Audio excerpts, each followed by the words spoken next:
Hi everyone, this is Chris with One Tech Stop. Now I've been trialing this Lumia 435 for a couple of weeks now. One of the things that Connects asked, they sent it out, was that as Microsoft are labelling this as the perfect first smartphone for someone to upgrade to, maybe from a feature phone, that perhaps I could see how it compared to when I first got my first smartphone, which was back in 2010. It was this fella, the Nokia 5800, and we'll see how it compares to this, the Lumia 435.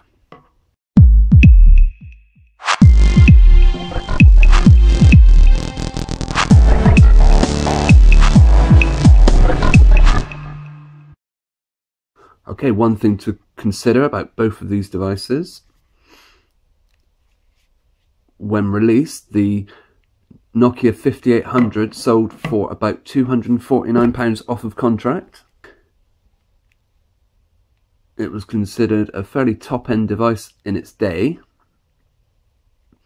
and was the first Series 60 touchscreen, and it came with a stylus, as you can see. Now we'll compare that to the Lumia 435, which would sell for around about £50. I think actually it's a little higher than that on Amazon, but once it hits the carriers, I imagine pay-as-you-go prices will be below that of the 520. Okay, so a couple of things to consider. From a device which, when I first got it, was pretty cutting edge. It cost about £200 off contract. So a couple of things to look at. Maybe let's look at the services you get with the 435. You do, of course, get here maps. Now, maps was available on the 5800. It was called Ovi.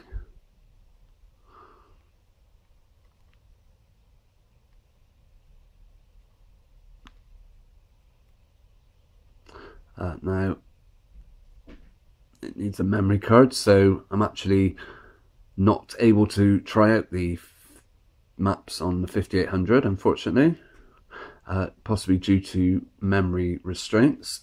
It did come with quite a small internal memory. You get 8 GB on the 435 against, I think you ended up with a few spare megabits on the 5800, although you could put a memory card in up to, I believe, 8 or 16 GB. Some of the other services. Cloud storage is on the Lumia 435. You get 15 GB of OneDrive storage, which really comes in handy. Back in the day, there wasn't so much in the way of cloud storage.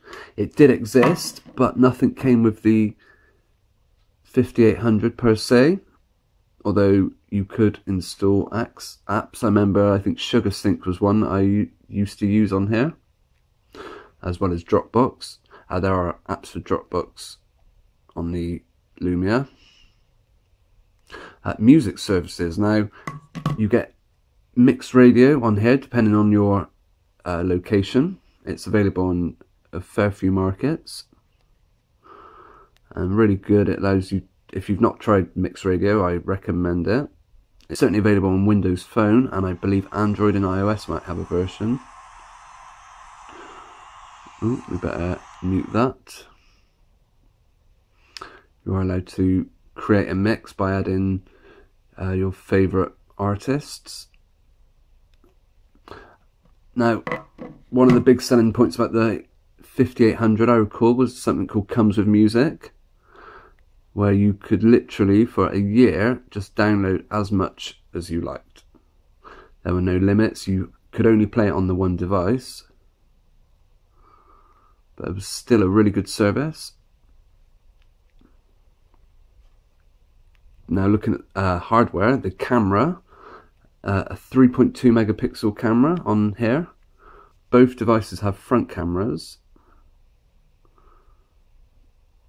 which I think are about 1.3 megapixel on the 435. And it was a quarter VGA camera, front camera on here, but there were very few apps that allowed actual video calling, so it was good for taking selfies. It did come with a camera button, Although, can you believe the camera no longer works on the 5800?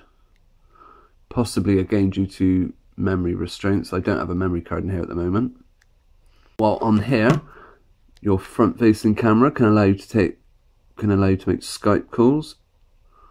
Another big feature about the Lumia 435, which runs on Lumia Denim, a version of Windows Phone 8.1, is Cortana, holding down the search key.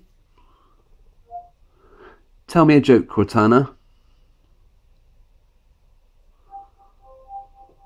I have a new theory on inertia, but it doesn't seem to be gaining momentum. Brilliant. No such thing on here, unfortunately. There are voice activation if you hold down the green one.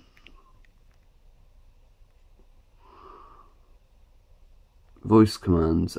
Say the name of an app. So you could use voice commands, but how good they were. Music. No match found. I remember no much found. Music. No match found.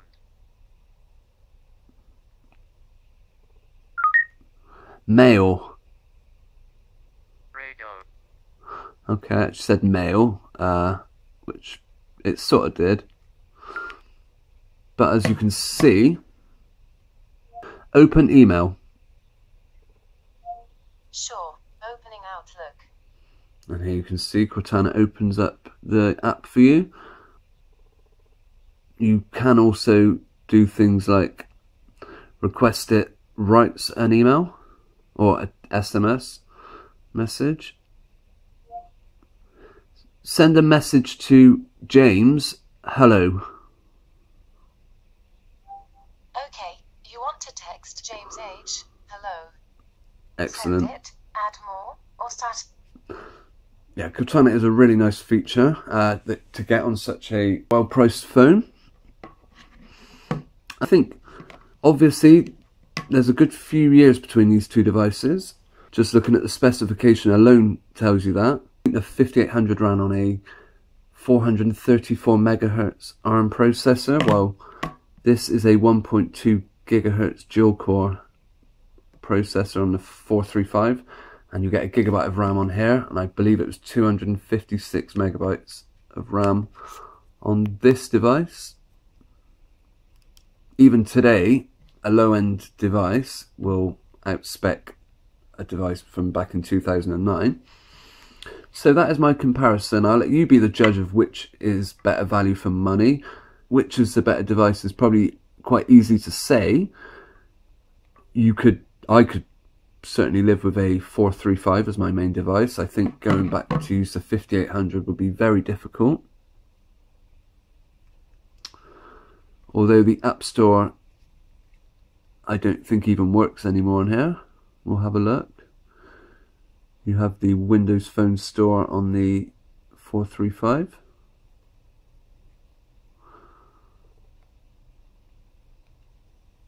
I tried updating it, but it didn't exactly work.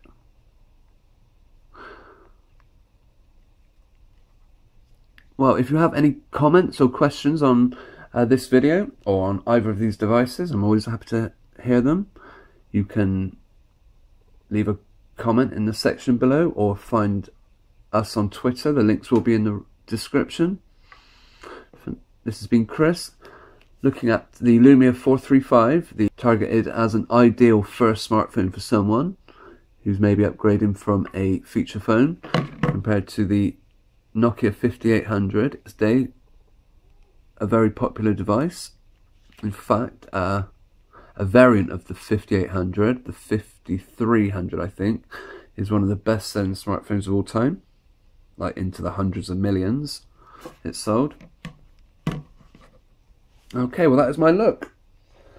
This has been Chris for One Tech Stop. Thank you very much for watching.